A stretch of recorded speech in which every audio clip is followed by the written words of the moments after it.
en el capítulo 4.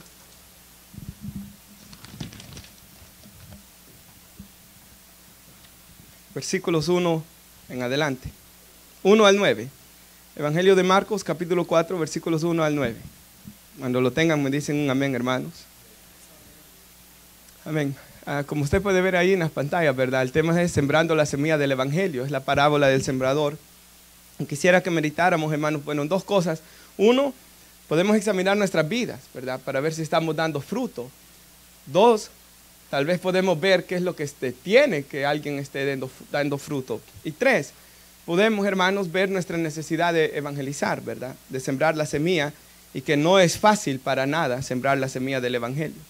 Otra vez dice, comenzó Jesús a enseñar junto al mar, y se reunió alrededor de él mucha gente, tanto que entrando en una barca se sentó en ella, en el mar, y toda la gente estaba en tierra junto al mar. Porque a veces mucha gente, ¿verdad, hermanos? Oprimía al Señor de tanto que se acercaban a él. Tomó ese tiempo, ese espacio, ¿verdad?, en la barca para alejarse un poco de ellos, y les enseñaba por parábolas muchas cosas, y les decía en su doctrina: oí, he aquí, el sembrador salió a sembrar, y al sembrar aconteció que una parte cayó junto al camino, y vinieron las aves del cielo y la comieron. Otra parte cayó en pedregales, donde no tenía mucha tierra, y brotó pronto, porque no tenía profundidad de tierra, pero salido el sol se quemó, porque no tenía raíz, se secó. Otra parte cayó entre espinos, y los espinos crecieron y la ahogaron, y no dio fruto. Pero otra parte cayó en buena tierra, y dio fruto, pues brotó y creció, y produjo a 30, a 60 y a 100 por uno. Entonces les dijo, y esto se lo dice como 5 veces en este capítulo 4, hermanos: el que tiene oídos para oír, oiga. Se los dice, les dice, oye, les repite este dicho. Él quiere que la gente esté muy, hermanos, pendiente de lo que él está diciendo. Puede sentarse, ya que ya oramos, pero quisiera que meditáramos, hermanos, en cómo nosotros debemos sembrar la semilla del Evangelio, ya que nuestro Señor Jesús nos llamó a todos los cristianos a sembrar la semilla del Evangelio. Ahora, yo sé, hermanos, de que aunque todos sabemos que este es nuestro llamado, muchas veces no todos tienen el deseo, ¿verdad? Muchas veces, hermanos, no todos también tienen el valor de hablar de la palabra de Dios, pero sí es algo, hermanos, que Dios nos llama a todos a hacerlo.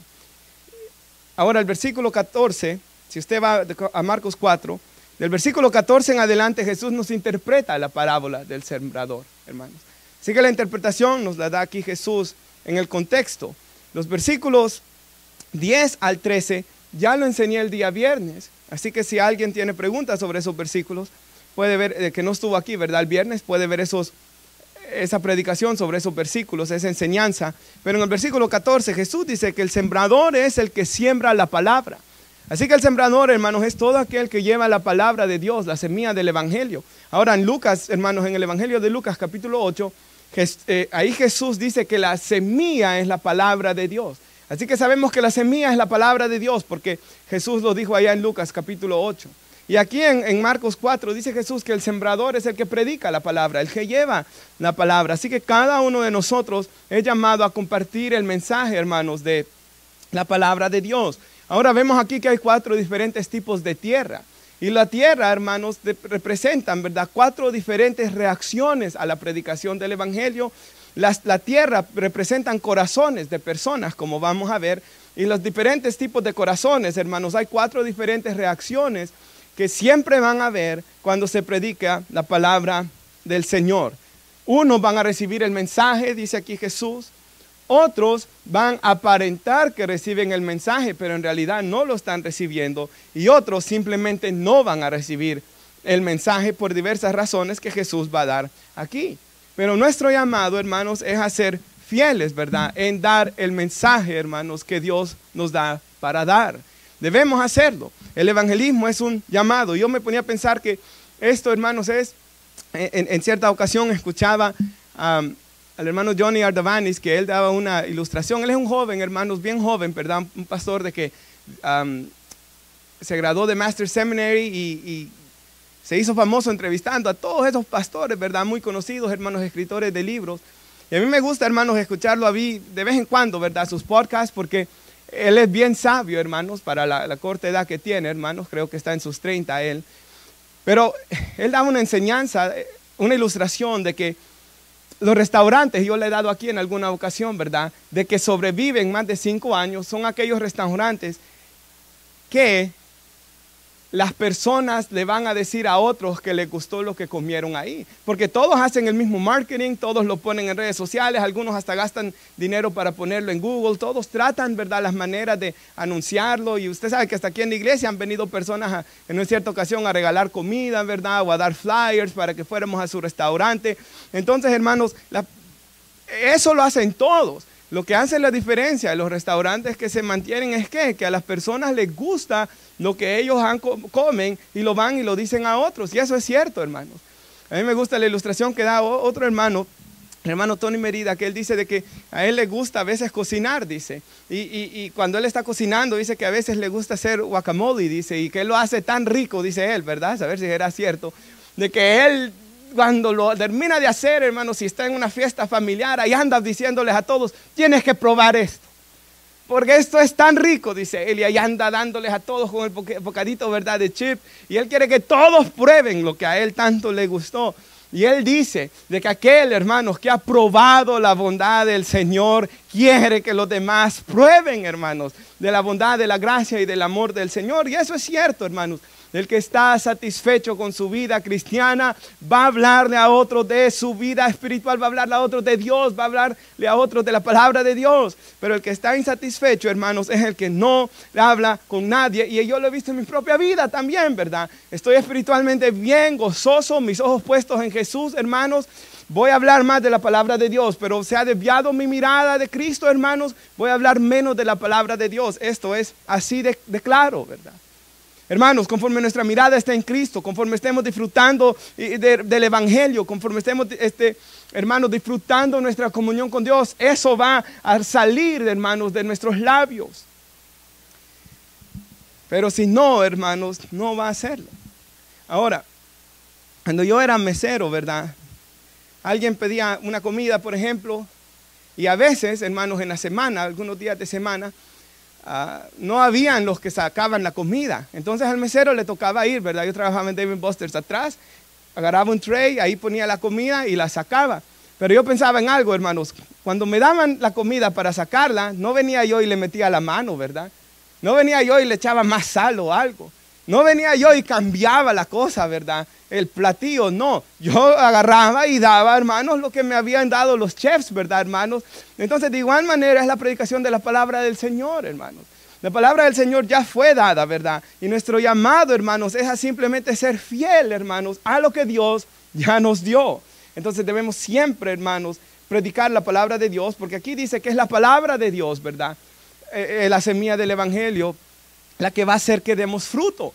Y aún Pablo le dijo a Timoteo, ¿verdad? En 2 Timoteo 3:15, desde la niñez has sabido las sagradas escrituras, las cuales te pueden hacer sabio para la salvación que es en Cristo Jesús. O sea, la escritura es la que nos lleva a la salvación, ¿verdad? Y luego él dice, no solo nos lleva a la salvación, pero dice, toda la escritura es inspirada por Dios y útil para enseñar, redarguir, corregir en justicia. Oiga, la escritura es útil, hermanos, es usada por el Espíritu Santo para instruir, redarguir, hermanos, en justicia, instruir en justicia, a fin, dice, que el hombre de Dios, el hombre o la mujer de Dios, que la humanidad, ¿verdad? Aquellos que son de Cristo. Y la mejor traducción sería, estén perfecta y enteramente preparados para toda buena obra. Entonces la palabra de Dios, hermanos, es poderosa, ¿verdad? Esa es la semilla que nosotros debemos sembrar. No otras semillas, ¿verdad, hermanos? Porque otras semillas no van a hacer un cambio verdadero. Tenemos que sembrar, hermanos, la palabra de Dios. Ahora, si usted va al versículo 15... ¿Lo tenemos, hermanos? Aquí, hermanos, al versículo 26. Mire lo que dice aquí en la parábola de la semilla. Y yo sé que esta parábola la enseñé el día viernes, ¿verdad? Pero solo quiero leer el 26 y el 27 rápidamente. Y dice, además, así es el reino de Dios, dice Jesús. Como un hombre que echa semilla en la tierra y él se duerme, se levanta noche y día, pero la semilla va brotando, ¿verdad? Y crece sin que él sepa cómo. O sea, yo les decía, hermanos, el énfasis cuando sembramos el evangelio no está en el hombre, porque el hombre solo la siembra y él se duerme, despierta, él ni sabe cómo va creciendo. El énfasis está aquí en Dios, ¿verdad, hermanos? Que da el crecimiento a esa semilla que se está sembrando. Y algo increíble de esto, hermanos, de sembrar la semilla, es que a veces los frutos no se ven inmediatamente, ¿verdad? De la predicación. Por ejemplo, yo, el día que vine a Cristo, ¿verdad, hermanos? Que Cristo me salvó, ¿verdad? Que me arrepentí de mis pecados, hermanos, que Cristo me atrajo a Él, como dice la Escritura. Ese día, hermanos, me imagino que varios hermanos pues me vieron pasar al frente y no me volvieron a ver después de eso en la iglesia. ¿Y por qué? Bueno, porque yo era un joven y yo, hermanos, me dieron más días de trabajar, ¿verdad? Ya los domingos los tenía que trabajar más y prácticamente así, hermanos, me perdí de ir por varios años. Luego comencé a pedir libre, ¿verdad? Ya cuando estaba en Dave & Buster's para poder ir los jueves en la tarde y a veces cambiaba con algún compañero algún domingo para tratar de ir. Y ya cuando ya crecí, ¿verdad? Ya cuando ya, hermanos, salí de estudiar, ahí fue, hermanos, donde yo decidí nunca volver a trabajar un domingo, ¿verdad? Y hermanos, así ha sido hasta el día de hoy por la gracia de Dios, ¿verdad? Porque no fue algo que yo lo decidí para hacer cosas mías, sino para honrar, ¿verdad? A Dios, y Dios siempre me lo ha dado. Entonces, pero las personas posiblemente habrán visto, y eso fue mentira, él solo pasó de mentira, eso no fue real, quizás alguien, ¿verdad? Yo no estoy diciendo que eso pasó, ¿verdad? Yo digo, si alguien, ¿verdad, hermanos? Yo no digo que alguien no haya dicho, pero a veces podemos maljuzgar, es lo que yo estoy diciendo, ¿verdad, hermanos? A veces podemos maljuzgar en estas cosas, pero solo Dios sabe. Me gusta la historia, no sé si, no estoy al 100% seguro que la cuenta el pastor Sugel Michelén, pero él cuenta una historia que a mí me gusta, de que hay un hombre en Inglaterra, un evangelista muy, muy conocido que estaba predicando en cierto lugar. Hay un joven de 18 años que lo invitan a escucharlo predicar. El hombre predica el evangelio, hermanos, de gran manera, y el joven escucha la palabra de Dios, no se convierte, pero escuchó el evangelio claramente. El hombre habló tan claramente de la salvación, de la cruz, de la resurrección de Jesús, que explicó tan claramente el evangelio que el joven, hermanos, por la gracia de Dios lo entendió, aunque no se convirtió. El hombre, hermano, ese joven, hermano, vivió el resto de su vida alejado de Dios y nunca volvió a visitar una iglesia.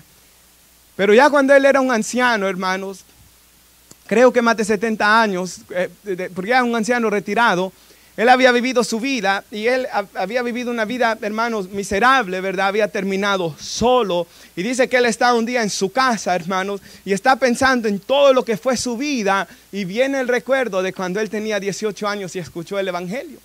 Y comienza a recordarse, hermanos, la predicación que él escuchó. Y comienza ahí, hermanos, a hacer el Espíritu Santo, a traer convicción de pecado. Y él comienza, hermanos, ahí a arrepentirse, a pedirle perdón a Dios, a pensar cómo hubiera sido su vida, hermanos. Y ese hombre, hermanos, se arrepintió de sus pecados ese día. Y después de ahí, hermanos, frecuentó la iglesia, fue a la iglesia, ¿verdad? Hasta el último de sus días y murió. Entonces su conversión, hermanos, vino por aquella predicación, décadas después. Entonces, esa es la bendición, ¿verdad? De cuando sembramos la semilla del evangelio, como dice aquí, ¿verdad? El hombre duerme, se levanta noche y día, la semilla brota y crece sin que él sepa cómo. Hermanos, no sabemos, en esta vida no vamos a ver, hermanos, el alcance de lo que nosotros podamos hacer, ¿verdad, hermanos? Algunas cosas sí, en otras cosas no, pero nosotros somos llamados a sembrar la semilla del evangelio y ya después, hermanos, es Dios con las personas quien va a tratar, ¿verdad, hermanos? Esto ocurre hasta con los padres, ¿verdad? Yo le enseñé a mi hijo la palabra de Dios, yo le hablé del evangelio y luego hay algunos que son bien rebeldes, hermanos. A veces no tienen la culpa los papás, porque hay algunos que tienen padres malvados y son cristianos. Hay otros que tienen buenos padres y son malvados, hermanos. A veces, ¿verdad? Yo sé y a veces los padres cargan con esa vergüenza o ese señalamiento, me están señalando, me están criticando. Pero a veces no es, hermanos, tanto ni los papás, es simplemente la persona, hermanos. Ciertamente eso ocurre también. Ahora nosotros, ¿verdad? Queremos, hermanos, compartir la palabra de Dios, sembrar el evangelio, tratar de vivir el evangelio, ¿verdad? Lo mejor que podamos, hermanos, según el poder de Dios en nuestras vidas. Oramos por su salvación, pero ciertamente hay una parte, hermanos, que ya no es nosotros. Es la persona, hermanos, con Dios, ¿verdad? Pero sí debemos sembrar la semilla del evangelio. Versículo 15, ¿lo tenemos? Vimos la semilla es la palabra de Dios. Amén, hermanos. Es poderosa para salvar y para santificar. El que siembra somos nosotros, que lo debemos hacer. El 15 dice, Y estos son los de junto al camino.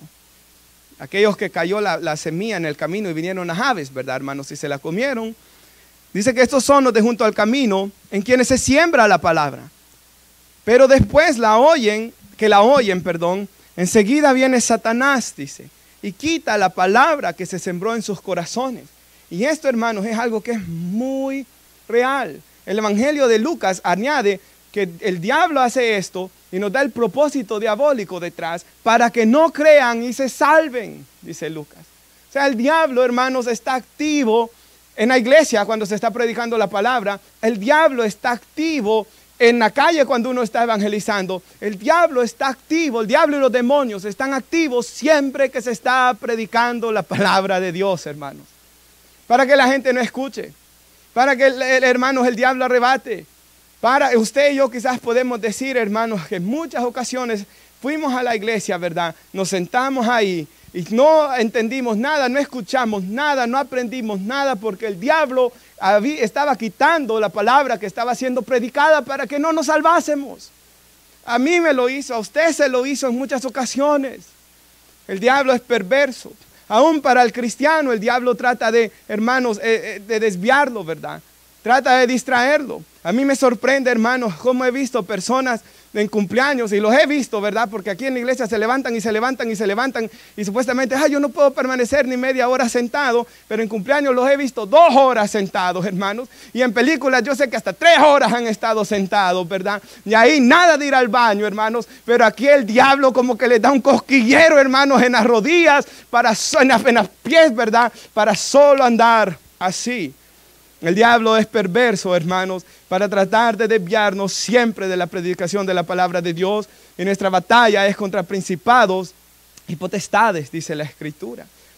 Y necesitamos el poder de Dios. Y si nuestra hermana puede poner para cada tierra, quiero que veamos un pasaje bíblico, que como 2 Corintios, por ejemplo, 2 Corintios 4, 3 al 7, si nuestra hermana lo puede poner. Este pasaje bíblico, hermanos, nos enseña mucho de lo que ocurre cuando la palabra de Dios está siendo predicada.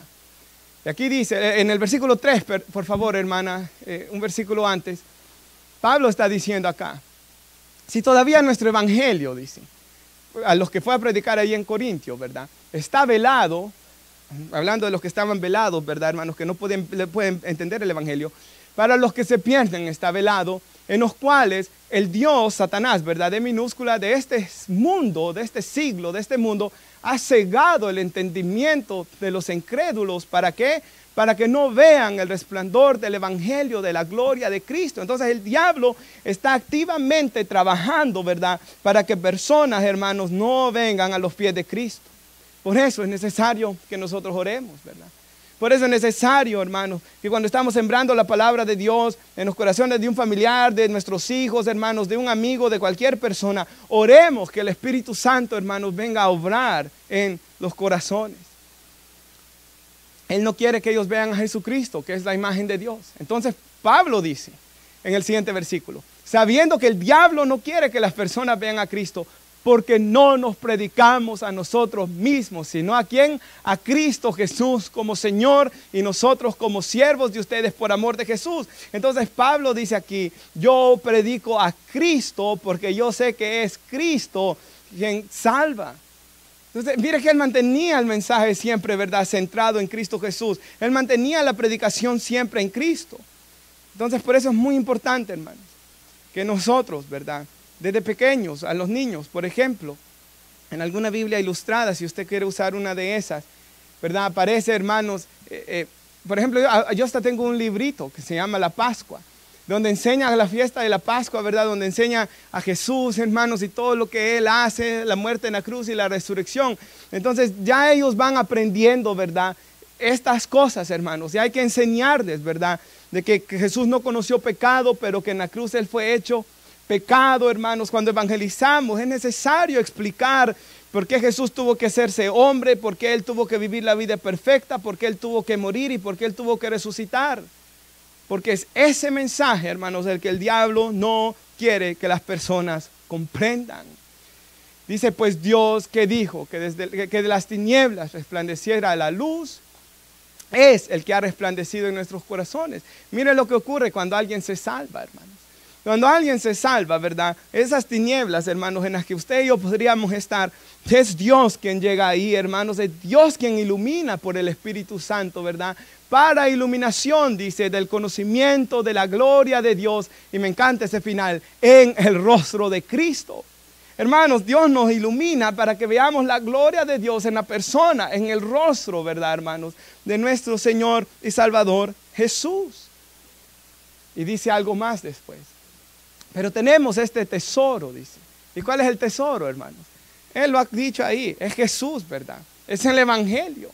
La iluminación que Dios ha traído a nuestro corazón, ¿verdad? Tenemos este tesoro, dice, en vasos de barro, para que la extraordinaria grandeza del poder sea de Dios y no de nosotros. Y yo pensaba, hermanos, Cristo dijo que Él es el tesoro escondido, ¿verdad, hermanos? Y esa parábola, Jesús dijo que hay un hombre que va a ver un campo para comprarlo, ¿verdad?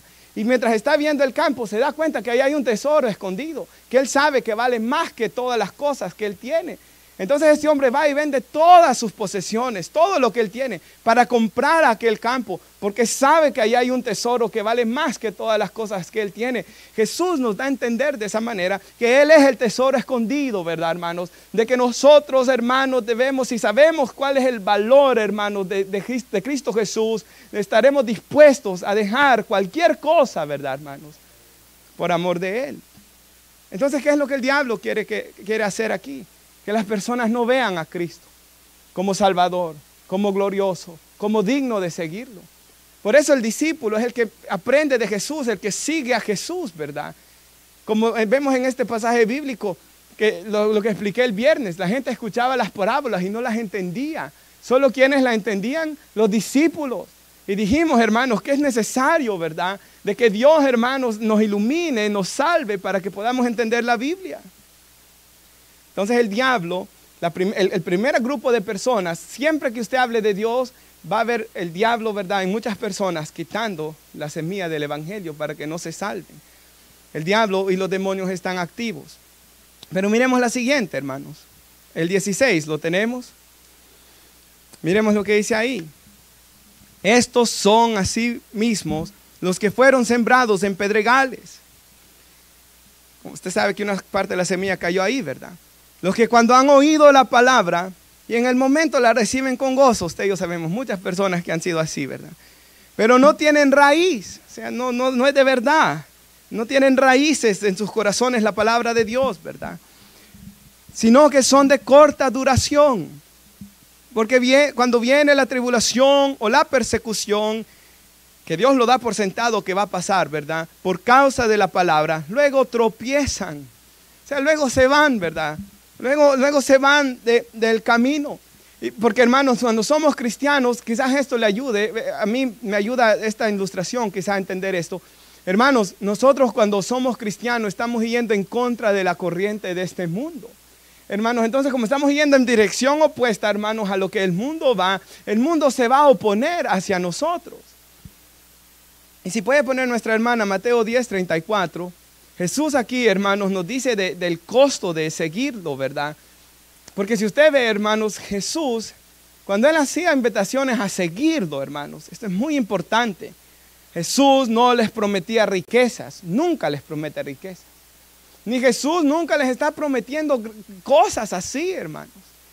Jesús, hermanos, lo que Él ofrecía era vida eterna, ¿verdad, hermanos? Es lo que Él ofrecía, perdón de pecados.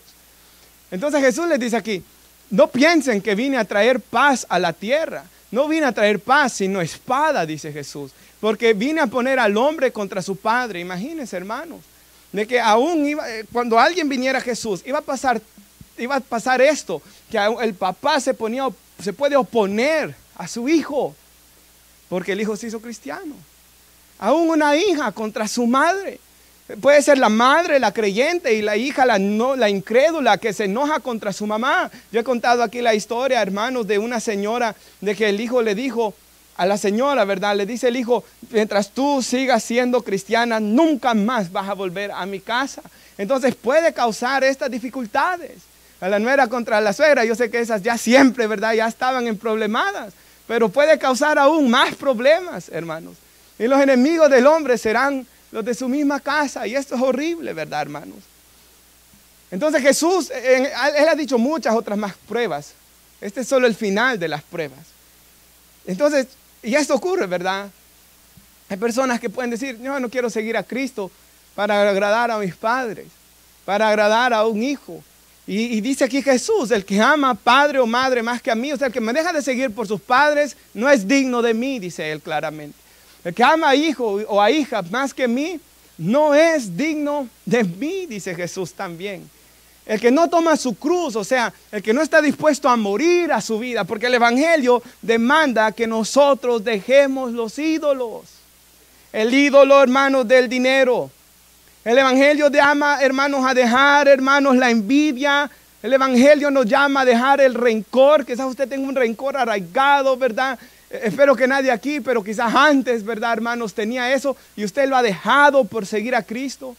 Quizás era una persona que vivía en una inmoralidad perversa, pero usted ha dejado la inmoralidad, se ha negado a sí mismo, ha tomado su cruz para seguir en pos de Él. Porque si no toma su cruz y sigue en pos de mí, no es digno de mí, dice Jesús. El que ha hallado su vida la perderá, o sea, el que quiera vivir en el mundo. Pero el que pierda esa vida que el mundo da por causa de mí, la hallará. O sea, la vida plena y verdadera, hermanos, y la razón, el gozo verdadero en este mundo, nunca lo vamos a encontrar, sino a menos que nos rindamos a los pies de Jesús. Y eso es lo que el cristiano ha experimentado. Hermanos, John Piper dice esto. Y cuando él escuchaba al principio enseñanzas así, él decía, pero si vivo siempre mi vida negándome a mí mismo, voy a ser infeliz. Negándome a mis placeres, voy a ser infeliz. Luego él dice, cuando él viene a Cristo, cuando él comienza a disfrutar de la bondad de Dios, cuando él comienza a disfrutar de la palabra de Dios, él encuentra que al negarse de aquellas pasiones viles, él encontró un gozo mayor. Y él dice, y hoy me siento más feliz que cuando estaba en el mundo. Y por eso él dice su más famosa frase, Dios es más glorificado cuando yo más satisfecho me encuentro en Él. Es cierto, hermanos. O sea, Él encontró, y es cierto, nos negamos de cosas, sí, pero ¿qué felicidad trae la pornografía, hermanos? ¿Se sentía usted feliz después de verla? ¿Qué felicidad trae el adulterio? Yo he estado en casas, hermanos, en El Salvador, que se daba mucho esto en los pueblos, ¿verdad? De hombres, hermanos, que todo el pueblo, toda la gente sabía que era infiel a su esposa y eran amargadísimos, hermanos, maltratando a sus hijos. ¿Qué felicidad hay tras esas cosas? Nada. Pablo dice, de esas cosas que antes hacían, hoy se avergüenzan. El que de verdad ha venido a Cristo se avergüenza de sus pecados pasados. Porque ha encontrado un gozo mayor, hermanos. Y por eso es importante conocer a Dios y disfrutar nuestra comunión con Dios. Porque es entonces, hermanos, donde vamos a aprender a ser discípulos.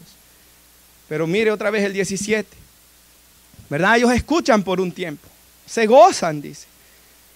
Pero es por corta duración. Por un momento como que disfrutan un poco, ¿verdad?, del Evangelio. Pero viene la tribulación, la persecución. Y luego tropiezan. El pastor Henry Tolopilo, él hizo unas enseñanzas, hermanos, de ministerio pastoral. Él es un anciano. Y yo me puse a ver unas y me puse a verlas, ¿verdad? Creo que casi todos los videos vi. Pero había un video que es el que más me quedó grabado en la mente, que le hacían la pregunta, ¿verdad? ¿Qué es lo que más te ha dolido en todos tus años sirviendo a Dios, verdad? Y él contestó, lo que más me ha dolido en todos mis años de servir a Dios es ver a aquellas personas que quizás hasta se bautizaron, dice él, que parecía que iban a ser discípulos y luego verlos de regreso en el mundo, dice él. Eso es lo que a mí más me ha dolido, eso es lo que a mí más decepción me ha causado. Y es cierto, hermanos, es feo, ¿verdad, hermanos? Cuando usted ha discipulado a alguien, ha evangelizado a alguien. Me recuerdo, hermano, bueno, a mí me ha pasado, ¿verdad? Personas, hermanos, con las que cuando yo era líder de jóvenes, por ejemplo, por varios años, hermanos, les enseñé, salíamos a evangelizar, hermanos. Yo traté lo más que pude, ¿verdad? Y hasta los he visto, hermanos, hablar de Dios, o hasta, hermanos, cantar, o hasta llorar en la presencia de Dios. Y luego ver los hermanos que hasta hoy dicen que son ateos. Hasta hoy, hermanos, postear públicamente blasfemias. Y uno se pone a pensar, hermanos, ¿cómo pudo ser? Y es porque la palabra de Dios nunca echó raíz. el diablo arrebata, hermanos, o la palabra de Dios nunca echa raíz. Mire que dice pedregales, esos corazones siempre fueron de piedra, nunca fueron transformados. Ahora, hermanos, miremos el versículo 18, ¿lo tenemos? Estos son los que fueron sembrados entre espinos, los que oyen la palabra. Pero los afanes de este siglo, el engaño de las riquezas, dice, y las codicias de otras cosas, entran y ahogan la palabra y se hace infructuosa. Miren nuevamente, hermanos, aquí está lo que los detiene a ellos, hermanos, de gozar, de poder dar fruto, hermanos, es que siempre aman al mundo, ¿verdad? Lucas añade algo, los placeres de la vida. O sea, esta persona, está Cristo aquí, ¿verdad? Pero allá están los placeres de esta vida. Está Cristo aquí, pero allá están las codicias. Está Cristo acá, pero allá está el engaño de las riquezas, dice Jesús. Está el Señor allá, pero se ahoga la palabra. No pueden dar fruto, no pueden ser libres. Porque, hermanos, como dijo, no sé quién dijo esto, pero yo lo leí en un libro y me encantó. Dice él, no puedes hospedar a Cristo en la sala de tu corazón mientras sigues hospedando al diablo en el sótano, en el basement sería en nuestro país, ¿verdad? En el sótano de nuestros pensamientos. Hermanos, Efesios 3:17 dice que Cristo habita por la fe en nuestro corazón. Y la palabra habita ahí en griego habla de que cuando uno va a una casa y se siente, hermanos, en confianza. Cuando uno vive en un lugar, hermanos, como uno en su casa y se siente, hermanos, en plena descansa uno, ¿verdad? Cristo debe habitar así en nuestro corazón. Que nuestro corazón sea un lugar, hermanos. ¿Sabe? Si yo les dijera a ustedes, Cristo viene hoy en la noche, me imagino que se prepararían, ¿verdad? Cristo quiere vivir en su casa, hermanos. Él quiere vivir en su corazón. Cristo, hermanos, quiere habitar en su corazón, dice Efesios 3:17. Hermanos, si Cristo viniera, ¿verdad? Posiblemente limpiáramos, hermanos, hiciéramos esto, ¿verdad? Hermanos, pusiéramos candelitas para que huela rico, ¿verdad? Hermanos, hiciera esto y aquello. Cuánto no más, hermanos, nuestro corazón debe ser limpio, ¿verdad? Para nuestro Señor y Salvador. Ahora, hermanos, hay una historia que yo siempre que leo esto viene a mi mente, hermanos. En la antigua Unión Soviética se perseguían a los creyentes, ¿verdad? Había un señor que iba, él solo era él y su hija, iban a la iglesia allá y se congregaban. Y ahí estuvo el Señor. Pero hermanos, cuando cae la Unión Soviética y pasan todas esas cosas, se les da la oportunidad de emigrar a Estados Unidos y se viene aquí a Estados Unidos. Ahora, yo he visto esto de las dos formas, porque también he visto gente que de aquí se va allá a nuestros países, que son más pobres y allá se van a descarriar también, ¿verdad? Pero bueno, se viene para acá, para Estados Unidos. Y cuando viene a Estados Unidos pone un negocio. El negocio comienza a prosperar. El problema, dice la hija, porque ella es la que relata la historia, de que el dinero del negocio comienza a alejar su corazón de Dios. Comienza a enfriarlo. Hermanos, un hombre que antes le gustaba servir, deja de servir. Deja, hermanos, hasta el punto que deja de congregarse y luego dice la hija, yo ya no puedo reconocer el hombre que conocía en la Unión Soviética. Su padre llegó a cambiar completamente porque la raíz de toda clase de males es el amor al dinero. Hermanos, el dinero, los placeres, las cosas de esta vida afligen el corazón, no dan libertad, no dan gozo, no puede disfrutar ni con su familia ni con sus hijos, ¿verdad? Es una atadura, hermanos, del diablo para no dejar que una persona pueda dar fruto. Si puede poner nuestra hermana para esta parte, primera de Juan 2:15 al 17, como le digo, por cada una, ¿verdad, hermanos? Quiero dar un pasaje. Después de esta solo nos queda una última. No amen, dice, al mundo, ni las cosas que están en el mundo. Porque si alguien ama al mundo, ¿qué es lo que pasa? El amor de Dios no está en él. El amor del Padre no está en él. Porque todo lo que hay en el mundo, o sea, el que ama la pasión de la carne, y eso es lo que lo detiene de venir a Jesús, no es digno de él, ¿verdad? El que ama las pasiones de los ojos, y por eso no quiere venir a Jesús. El que ama la arrogancia de la vida, el que ama estas cosas, esto no proviene del Padre, sino del mundo. Y de aquí la conocida frase, ¿verdad? El mundo pasa.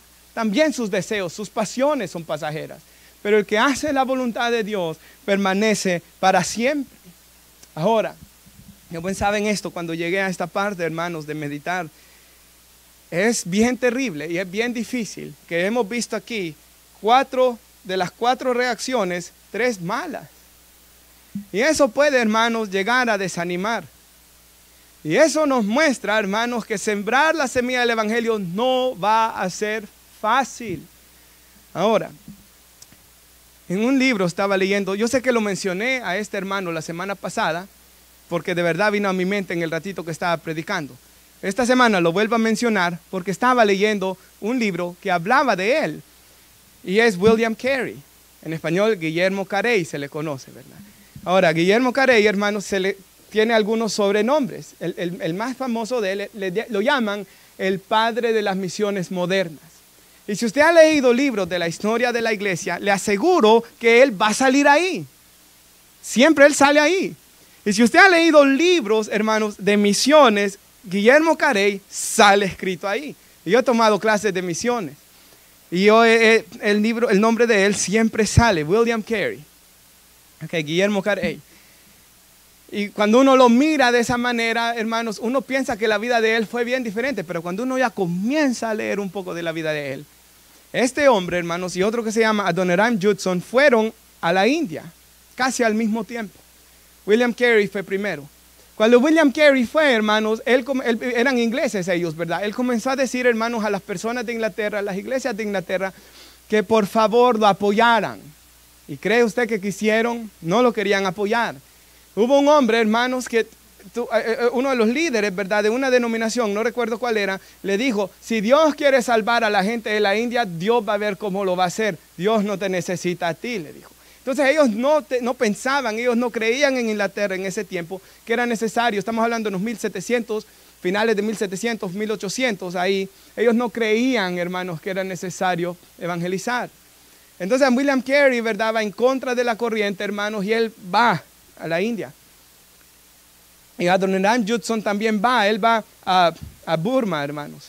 Y están 7 años los dos en lugares diferentes.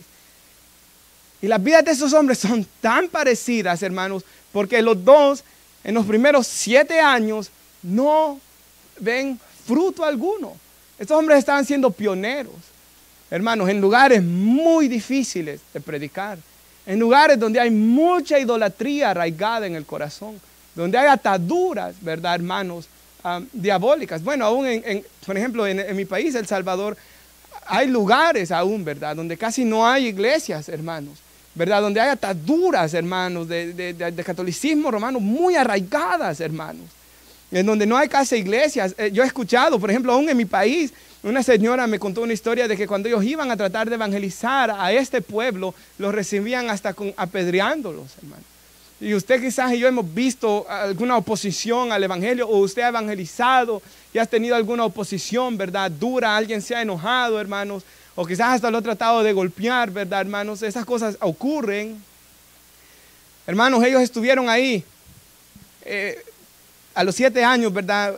William Carey ve su primera persona que se bautiza. Otra cosa que yo pensaba es, ¿cuántos años pasaron sin poder tomar la Santa Cena ellos juntos? Como el testimonio de otro misionero que daba hace unas semanas atrás, ¿se recuerda?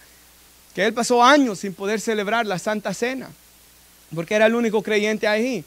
Ahora, hermanos, William Carey pasa 40 años ahí y ve pocos frutos. Adoniram Judson también. En el proceso, hermanos, por vivir en ese país donde habían tantas enfermedades y tantas cosas, hasta quedan viudos.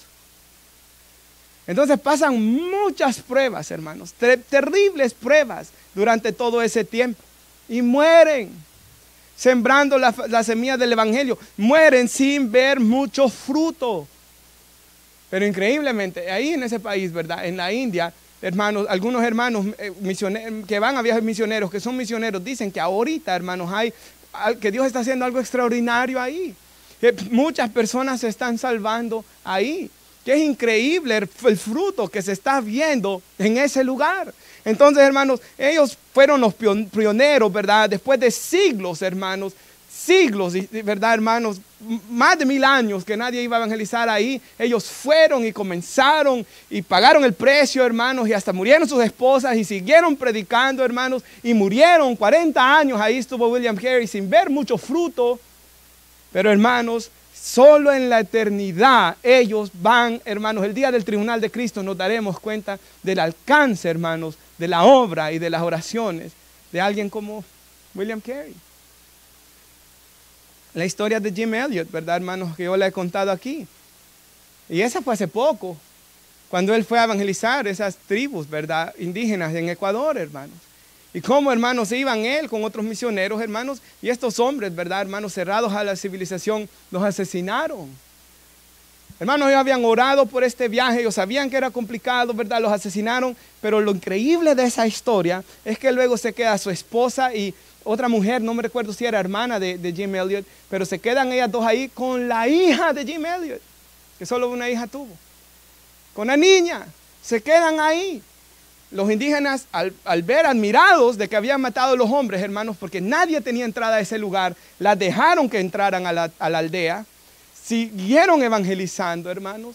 Se convirtió un montón de personas, una cantidad, casi toda la aldea se convierte. Ellos juraron, hermanos, les dijeron, ¿verdad? Oraron y le pidieron al Señor perdón y dijeron, nunca más vamos a matar a otra persona, porque ellos eran asesinos, ¿verdad? Se bautizaron, hermanos, y para increíble de la historia, uno de esos hombres que mató al padre, a Jim Elliot, ¿verdad? Bautizó a la hija de él después. Entonces, hermanos, era increíble cómo estos misioneros murieron, ¿verdad, hermanos? Sin ver posiblemente el alcance, hermanos, de sus oraciones. Doy estos ejemplos quizás bien extremos para ver cómo sembrar la semilla del evangelio no es fácil. Y ahora yo me he topado gente en Estados Unidos que me ha dicho, a mí no me gusta evangelizar porque a mí no me gusta que nadie me humille. ¿Usted ha escuchado gente así, hermano? Hermanos, ¿cómo somos nosotros, verdad? A veces le pasa a uno que uno como que demanda ver un montón de cosas, hermanos, cuando uno ni por cerca ha pagado el precio de estos hombres. Como dijo David Wilkerson, ¿verdad? Que vinieron unas señoras a decirle, estoy preocupado por la salvación de mis hijos. Y dice que él le preguntó a esa señora, ¿cuántas horas ha orado en la semana por ellos? ¿Cuántos ayunos ha ofrecido por ellos? Nada, ni uno. Ah, pues mentira es. Usted no está preocupada por la salvación de sus hijos. Y no es cierto eso, hermanos. Yo puedo venir a decirles aquí, yo estoy preocupado, yo estoy aquí, yo estoy ahí. Dios sabe que solo viendo televisión y jugando videojuegos paso. Cualquiera puede mentir. Pero hermanos, sembrar la semilla no es fácil. Y quisiera que pongan a la mano en las pantallas una oración. Es de otro hombre que se llama Joseph Alleine. Y este hombre, hermanos, traté de mandarle la foto y la dividí en 3 partes. Y hay un libro, ¿verdad? Hay un hermano de que él se ha dedicado, Robert Elmer se llama él. Él ha sacado 3 libros de las oraciones de los primeros cristianos, las oraciones de los cristianos que vivieron en el tiempo de la Reforma. Y este libro es las oraciones de los puritanos. Y miren la oración de este hombre, Joseph Alleine. Él ora, ¿verdad? Oh Señor, atrae personas a Cristo.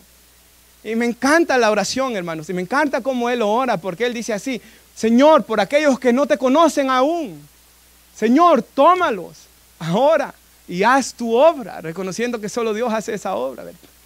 Tómalos del corazón, dice. Véncelos, persuádelos, hasta que ellos lleguen a decir, tú ganaste, que eso es lo que ocurre en la salvación, ¿verdad, hermano? Toda verdadera conversión, si de verdad venimos a Cristo, sabemos que nosotros estábamos endurecidos hasta que Él ganó y nosotros le dijimos, Señor, tú eres más fuerte que yo. Y Él dice después, para que mire cómo era de difícil, hermano. Y este hombre, por cierto, muere, ciertamente algo joven, hermanos. Y sí ve fruto, pero no ve tanto fruto en su ministerio. Y él era un hombre de oración, hermanos. Yo he leído en otros libros sobre él, hermanos. Y es alguien que, aunque vivió en los 1700, ¿verdad, hermanos? Imagínense, él murió sin saber que sus escritos iban a bendecir tanto a otras personas. Igual William Carey murió sin saber que iba a aparecer en todos los libros de misiones. Nadie lo quiso apoyar. Sin saber, hermanos, todo lo que iba a pasar después. Y aquí dice él, Señor, ¿acaso no me hiciste un pescador de hombres? He trabajado todo este tiempo y no he agarrado, ¿verdad, hermanos? No he pescado nada, dice él. ¿Acaso me he desgastado todas mis fuerzas para nada? Pero luego él dice, tiraré mis redes una vez más. Señor Jesús, párate conmigo a la orilla de la playa. Enséñame dónde debo de tirar mis redes. Dame las palabras para atrapar las almas que estoy buscando, hasta que no tengan escapatoria. Y luego él dice, Señor, por una multitud de almas, Señor, por una porción completa, Señor Dios, acuérdate de mí, dice él, esa parte de mí siempre me toca, hermano. Acuérdate de mí, yo oro y fortaléceme, oh Señor. Amén. Ganar almas nunca ha sido fácil. Sembrar la semilla del evangelio nunca ha sido fácil. Y eso es lo que Jesús nos está enseñando en esta parábola. No fue fácil para él, hermanos. Que después de 3 años y medio de ministerio, por ejemplo, a mí siempre pero de verdad que me impacta Juan capítulo 6. Y ya en algún momento vamos a meditarlo otra vez. Alimenta a las 5,000 hombres, sin contar mujeres y niños, dice uno de los evangelios. Los alimenta, hermanos, los ha sanado, él predica que es el pan de vida y luego, como conclusión de todo lo que él hizo, sanarlos, alimentarlos y predicarles, terminan bravos todos con él, toditos. 5,000 hombres más las mujeres y los niños, toditos, dice Juan 6, se van. Y solo quedan los 12. Y todavía Jesús les dice, yo los escogí a ustedes, pero hay uno de ustedes que es diablo, porque sabía que Judas ahí estaba tramando contra él ya en su corazón. Hermanos, no fue fácil para Jesús, quien después de su muerte, hermanos, imagínense, 500 lo ven cuando él resucita, pero solo 120 le hacen caso para ir al aposento alto. Nunca es fácil, ¿verdad, hermanos? Lo han visto resucitar 500 y solo 120. Me recuerdo una de las primeras decepciones que yo pasé, hermanos, como líder.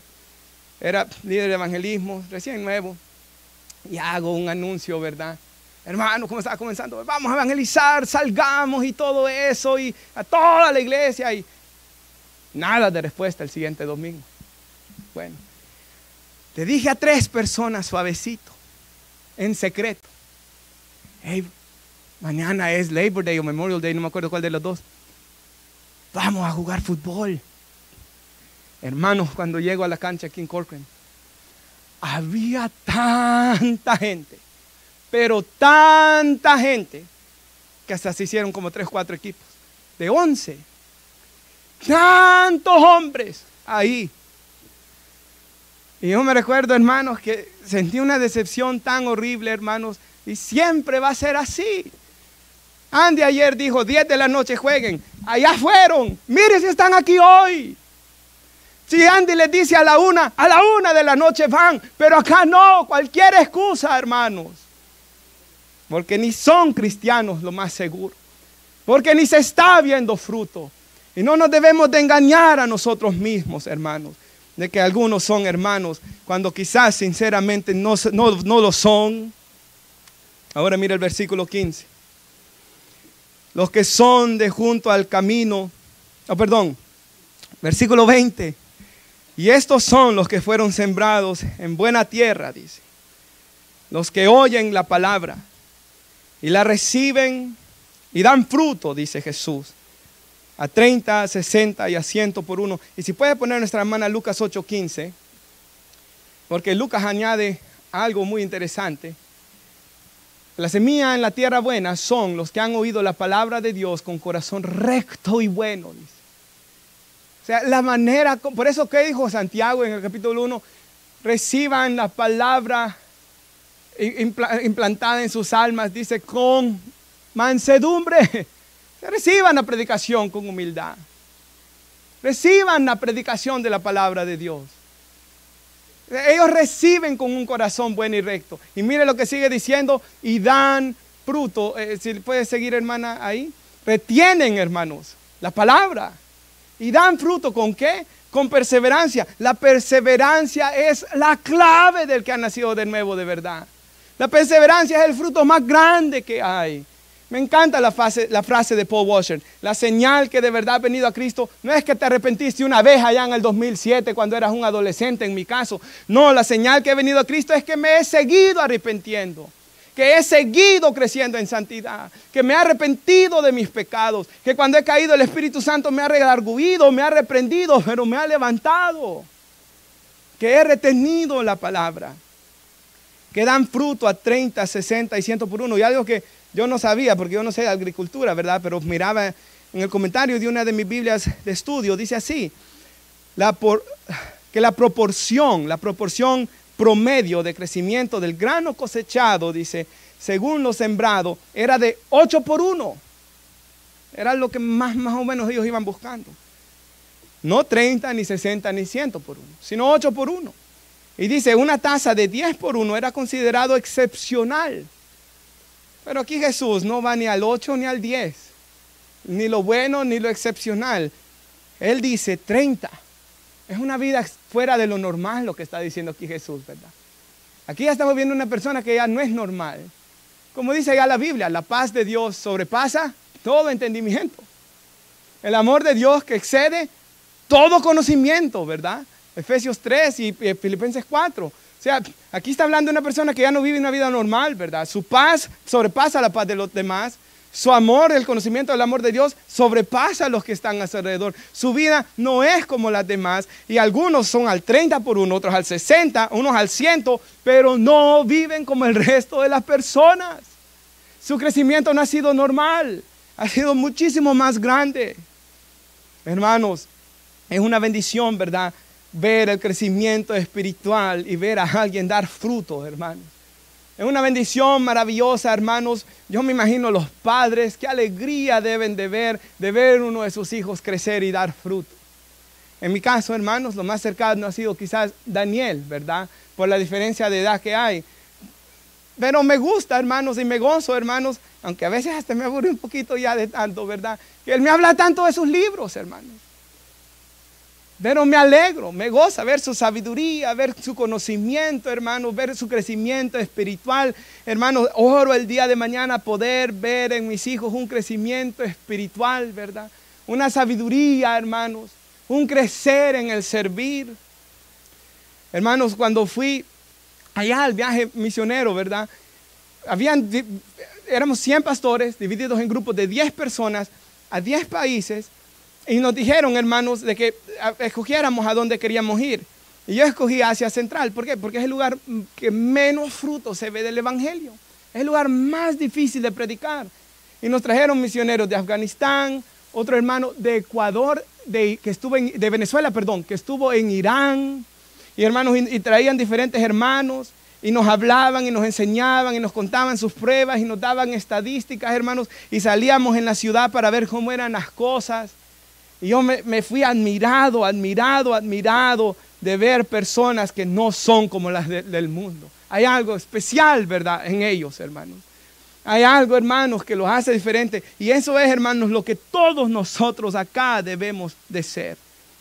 Personas que demos fruto a 30, 60 o al 100 por 1, hermanos. Pero algo de fruto tenemos que dar, ¿verdad, hermanos? Como versículo para esto, ya casi voy concluyendo, Juan 15:5, por favor, hermana. Lo traigo en la Nueva Traducción Viviente porque yo sé que se lo saben tanto ya en la Reina Valera o en la Biblia de las Américas. Así que ciertamente yo soy la vid. Jesús es la vid, ¿verdad? Ustedes son las ramas. Y la rama no tiene vida, hermano. Si usted la arranca ya no va a seguir dando fruto, ¿verdad? Muere. Dice Jesús más adelante, la rama que no permanece en mí solo va a ser tirada al fuego a quemarse. Pero las que permanecen en mí y yo en ellos producirán mucho fruto porque separados de mí no pueden hacer nada. Hermanos, esto es muy importante porque esto es algo muy importante. Yo no puedo dar fruto porque el dar fruto no está en mí, el dar fruto está en Jesús. Yo necesito la vida de Jesús. Yo necesito las fuerzas que vienen de Jesús. En mi carne yo no puedo producir los frutos, me está diciendo esto, ¿verdad? Separado de mí nada pueden hacer, como las ramas. Yo necesito estar con Jesús. Y eso nos da un descanso, hermano. de que el dar fruto es la obra del Espíritu Santo en nosotros. Obra que Él promete, que ha comenzado la buena obra en nosotros, la cual Él perfeccionará. Obra que Él promete que todas las cosas van a ayudar para bien, para hacernos como su Hijo. Obra, hermanos, que Él promete trabajar en nuestras vidas, en un cuidado soberano. Obra que Él promete ser nuestro buen pastor, que nos va a mantener en el redil. Y en Juan 10:27, Él dice, yo soy el buen pastor, las ovejas oyen mi voz y me siguen, y yo las conozco, hasta por nombre, dice. Y yo les doy vida eterna, y no perecerán jamás, ni nadie las arrebatará de mi mano, dice Él, ¿verdad? Hablando del cuidado, hermanos, que Él tiene de sus ovejas. Por tanto, como conclusión, se puede poner nuestra hermana primera de Corintios 3:4. Hermanos, cuando yo estaba preparando este mensaje, vino a mi mente que esta fue mi primera predicación y que esta ya es como la cuarta vez que he predicado este pasaje bíblico. Entonces, cuando estaba pensando que esta era mi primera predicación, me puse a pensar en cuándo fue que esta predicación vino a mi mente. Y fue, hermanos, en agosto, septiembre del 2010, entonces ya hace más de 14 años. Y estaba en la calle donde está la iglesia caminando. Y me recuerdo, hermanos, de que habíamos evangelizado toda la tarde y solo gente, pero horriblemente pésima, nos había salido. Bueno, hasta unas personas aquí en los apartamentos Los Huilos, hermanos, un joven de que cuando me vio, de esos que creen que son cholos, ¿verdad? Cuando me vio, salió corriendo. Y como yo ya estaba subiendo las escaleras, hasta le dije, y cerró la puerta. Él teniéndome miedo a mí, hermanos. Aunque él era el marero, él era el fuerte, hermanos. Él era el cholo. Entonces nunca es fácil. Y me recuerdo, hermanos, que bueno, ya ha terminado el evangelismo, ¿verdad? Y quizás uno se puede sentir desanimado, hermanos. Pero esa fue la primera vez que yo medité en la parábola del sembrador, hermanos. Y lo uní, aunque yo no sabía que estaba en 1 Corintios 3 en aquel momento. Pero en mi mente lo uní con esto que yo ya había leído, hermanos. Pero dice aquí en la Biblia que la gente en los Corintios estaban peleando, ¿verdad? Yo soy de Pablo, decían unos. Como que él es mi predicador. El otro de Apolos, dice. Ahora, en el capítulo 1 dice que algunos decían yo soy de Cefas, o sea, de Pedro.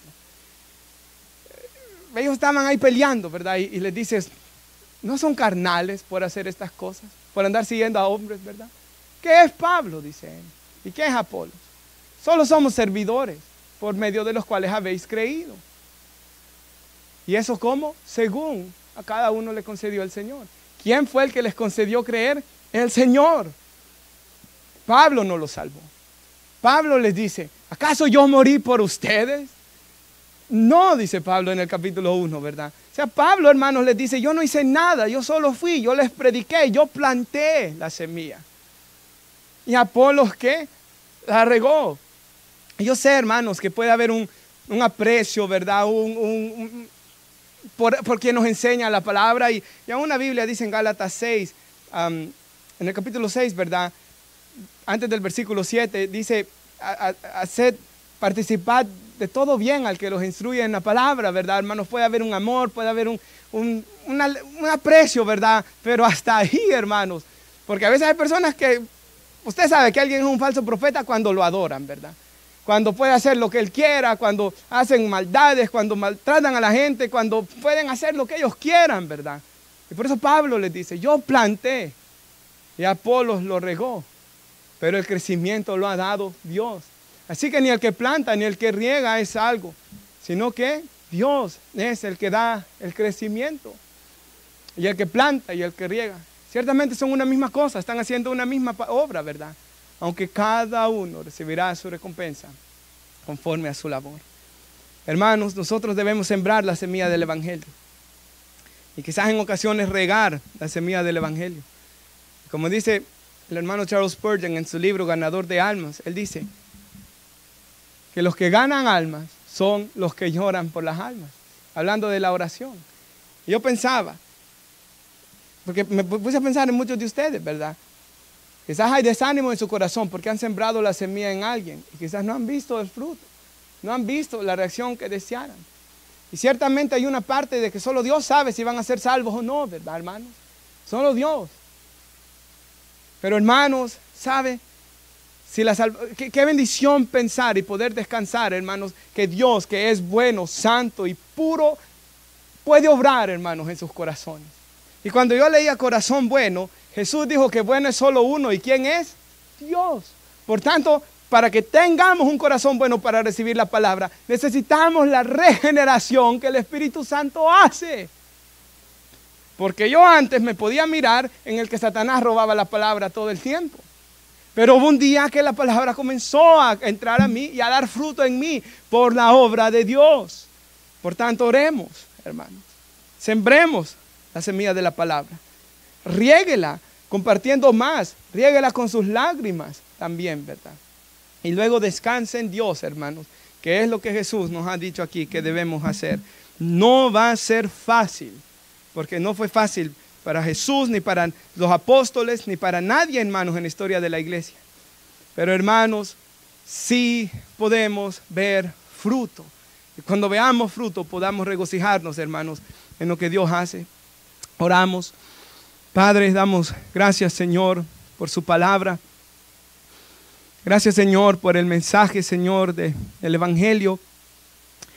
En lo que usted nos ha enseñado, Señor, hoy, al hablarnos de sembrar la semilla. Señor, la semilla del Evangelio.